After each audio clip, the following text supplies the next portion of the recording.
안녕하세요. 이스라엘 최연화 선교사입니다. 저희들은 지난 시간에 아브라함과 관련된 사건들을 통해서 하나님께서 저와 여러분에게 어떤 말씀을 하시는지 계속 살펴보고 있습니다. 오늘은 창세기 22장을 통해서 하나님께서 아브라함을 통해서 저와 여러분에게 어떤 말씀을 하시는지 잠깐 살펴보는 시간을 갖고 싶습니다. 여러분, 창세기 22장 하면 아마 대부분의 크리스찬들은 너무나 사모하고 좋아하고 아주 유명한 그런 말씀이 기록되어 있습니다. 하나님께서 아브라함에게 너의 사랑하는 독자 이삭, 내 사랑하는 아들 이삭을 모리아산, 즉 예루살렘에 가서 번제로 바치라고 말씀하셨을 때에 아브라함이 순종한 그 사건을 기록하고 있는 것이 창세기 22장의 내용이죠. 그리고 거기서 그 유명한 여호와 이레의 하나님을 아브라함이 경험을 하는 너무나 아름답고 놀라운 그런 스토리가 기록되어져 있는 말씀이 창세기 22장입니다. 그런데 여러분, 창세기 22장의 설교를 혹시 처음 들으셨을 때 여러분들은 어떤 반응을 하셨습니까? 이 말씀이 여러분에게는 어떻게 해석이 되었는지 궁금합니다.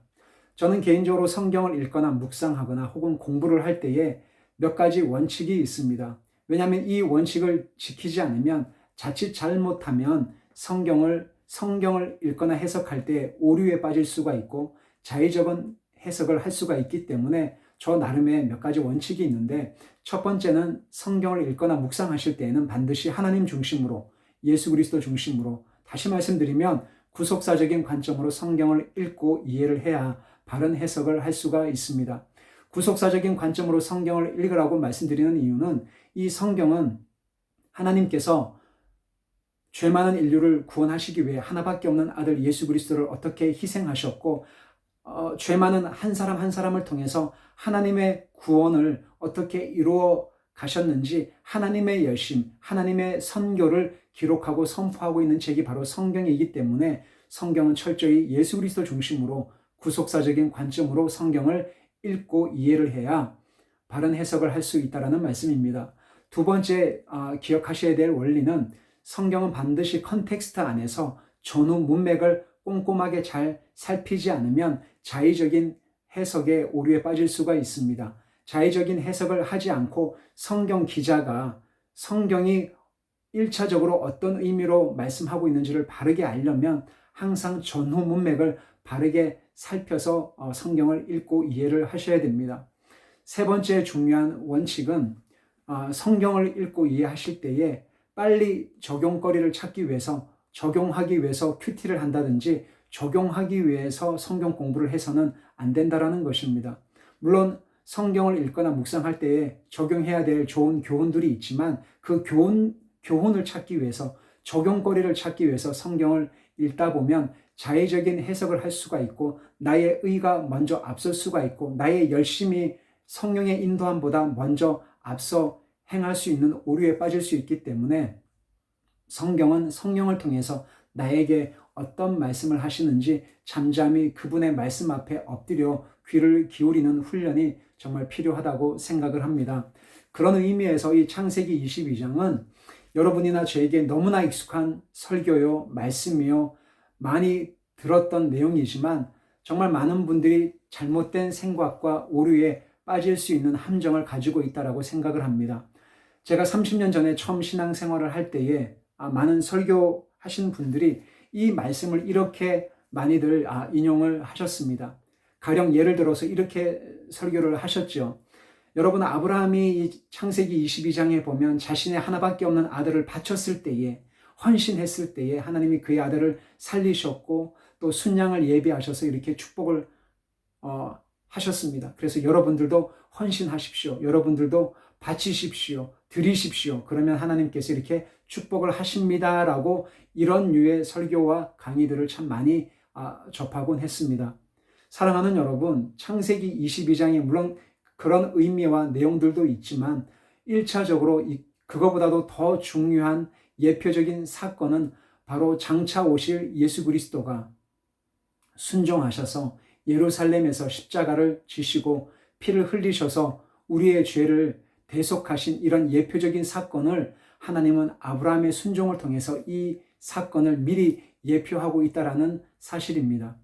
아브라함이 그의 아들 이삭을 데리고 모리아산 예루살렘에 가서 그렇게 칼을 들어서 번제로 하나님께 드리려고 했던 이 예표적인 사건은 장차 우리의 죄를 대속하시기 위해서 갈보리 산에서 십자가를 지시고 그렇게 하나님의 심판을 온몸으로 그렇게 받아내신 예수 그리스도의 그런 십자가의 죽음을 예표하고 있는 사건이 바로 창세기 22장에 아브라함과 이삭이 모레아산에 올라가고 있는 그런 사건을 예표하고 있습니다. 이것은 예수 그리스도의 죽음과 그리고 이삭이 죽지 않고 다시 살아나서 순양으로 다시 살아나서 아버지와 함께 그 산에서 내려온 사건은 예수 그리스도가 죽지만 우리의 죄를 위해서 하나님의 심판을 받지만 3일 후에 부활하셔서 성령 하나님으로 우리와 함께 내주하고 있는 이런 놀라운 하나님의 구원의 행동, 구원의 역사를 예표적인 이런 사건으로 그림자로 선포하고 있는 것이 바로 창세기 22장 하나님의 구원의 역사의 내용입니다. 사랑하는 여러분, 이 말씀에 여러 가지 교훈과 도덕적인 의미를 찾을 수가 있지만 하나님은 아브라함이라고 하는 이 한 사람의 순종, 예수 그리스도의 이 순종을 통해서 모든 사람을 의인으로 삼으시고 하나님의 자녀로 삼으셨던 이 하나님의 놀라운 선교, 하나님의 이 놀라운 열심을 우리가 기억하며 살았으면 좋겠습니다. 여러분, 갈라디아서에 보시면 하나님께서 이렇게 말씀하고 있습니다. 갈라디아서 3장 8절에 또 하나님이 이방을 믿음으로 말미암아 의로 정하실 것을 성경이 미리 알고 먼저 아브라함에게 복음을 전하되 모든 이방인이 너로 말미암아 복을 받으리라 하였느니라. 9절 그러므로 믿음으로 말미암은 자는 믿음이 있는 아브라함과 함께 복을 받느니라. 13절 14절입니다. 갈라디아서 3장 13절 14절에 그리스도께서 우리를 위하여 저주를 받은 바 되사 율법의 저주에서 우리를 속량하셨으니 기록된 바 나무에 달린 자마다 저주 아래에 있는 자라 하였습니다. 14절입니다.